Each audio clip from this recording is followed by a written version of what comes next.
एकाच घरातील दोन नेते पण मराठा आंदोलक मनोज जरांगे पाटील यांची भूमिका या दोघांबाबत पूर्णपणे वेगळी। म्हणजे एका बाजूला धनंजय मुंडे यांच्यावर सातत्याने गंभीर आरोप, टोकाची टीका आणि थेट इशारे, तर दुसऱ्या बाजूला मात्र पर्यावरण मंत्री पंकजा मुंडे यांनी राजकारणातून निवृत्त होऊ नये अशी भूमिका।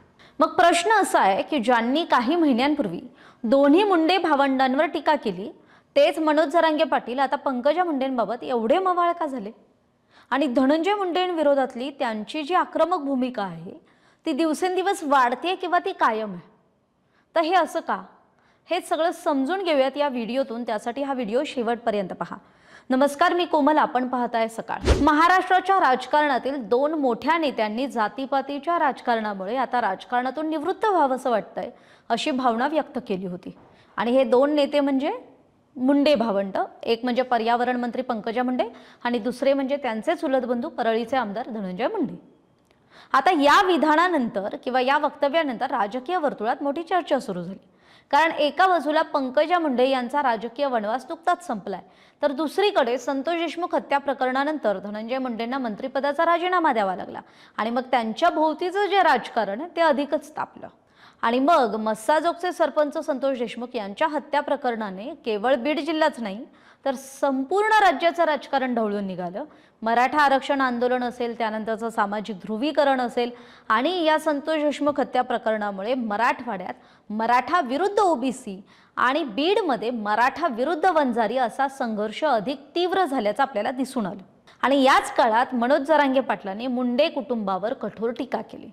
मात्र आता चित्र काहीच बदललेलं दिसतंय। म्हणजे पंकजा मुंडेंनी राजकारणातून निवृत्त होऊ नये कारण त्या दिवंगत गोपीनाथ मुंडेंचा राजकीय वारसा पुढे नेत आहेत असं मनोज जरांगे पाटलांचं म्हणणं आहे। तर राजकीय विश्लेषकांच्या मते जरांगेंची पंकजा मुंडेंच्या प्रती जी मवाळ भूमिका आहे त्यामागे काय कारणं असतील तर ती कारणं आपण समजून घेऊयात। एक म्हणजे मराठा आरक्षणाच्या संघर्षाच्या काळात पंकजा मुंडेंनी मराठा आरक्षणाला थेट विरोध केला नव्हता, ओबीसी आरक्षणाला धक्का लागू नये अशी संतुलित भूमिका घेतली होती। दुसरं महत्त्वाचं कारण म्हणजे संतोष देशमुख हत्या प्रकरणात त्यांनी आरोपींची बाजू न घेता त्यांना कठोर शिक्षा झाली पाहिजे ही भूमिका सार्वजनिकपणे बोलून दाखवली होती। आणि मग त्यामुळे जरांगे पाटलांचा त्यांच्याबाबतचा सूर हा काहीसा मवाळ झाल्याची चर्चा राजकीय वर्तुळात आहे। पण मग धनंजय मुंडेंबाबत जरांगे पाटलांच्या भूमिकेत काहीच बदल कसा नाही झाला? या उलट त्यांनी पुन्हा एकदा गंभीर आरोप केले, ते म्हणजे माझ्या खुनाची सुपारी धनंजय मुंडेंनीच दिली होती आणि माझ्या घातपाताचा कट रचला होता असा दावा सुद्धा धनंजय मुंडेंविरोधात जरांगे पाटलांचा होता।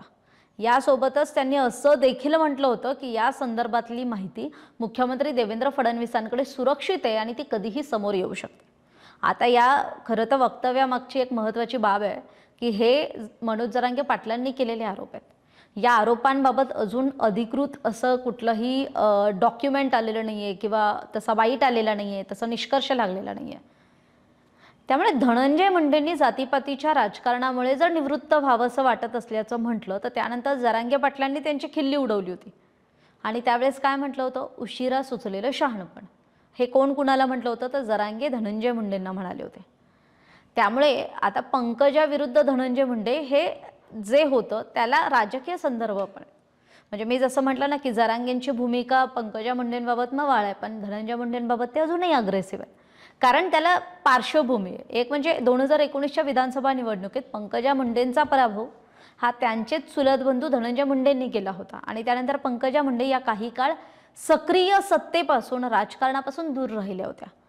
आणि 2024च्या लोकसभा निवडणुकीत भाजपने त्यांना म्हणजे त्यांच्या बहिणीचं तिकीट कापलं होतं, प्रीतम मुंडे यांचं, आणि पंकजा मुंडेंना उमेदवारी दिली होती। मात्र त्या थोड्याशा फरकाने पराभूत झाल्या होत्या। पण त्यानंतर भाजपने त्यांना विधान परिषदेवर संधी दिली आणि मग थेट राज्य मंत्रिमंडळात पर्यावरण मंत्री म्हणून स्थानही दिलं।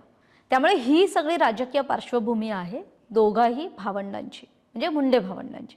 त्यामुळे एकूणच काय की मनोज जरांगे पाटलांच्या भूमिकेत स्पष्ट फरक दिसतोय की ते पंकजा मुंडेंबाबत मवाळ आहे, त्यांच्या प्रती त्यांची एक वेगळंच त्यांचं सॉफ्ट कॉर्नर आहे। तर तिकडे धनंजय मुंडेंविरोधातला मात्र त्यांचा टोकाचा संघर्ष आणि आरोप अजूनही कायम आहे। त्यामुळे आता हा बदल म्हणजे केवळ व्यक्तिगत भूमिकेतला आहे की त्यामागे मराठवाड्यातलं बदलतं राजकीय आणि सामाजिक समीकरण आहे, याचं उत्तर हे आपल्याला येणाऱ्या काळात म्हणजे राजकीय घडामोडी जशा घडतील त्यातून कळेल।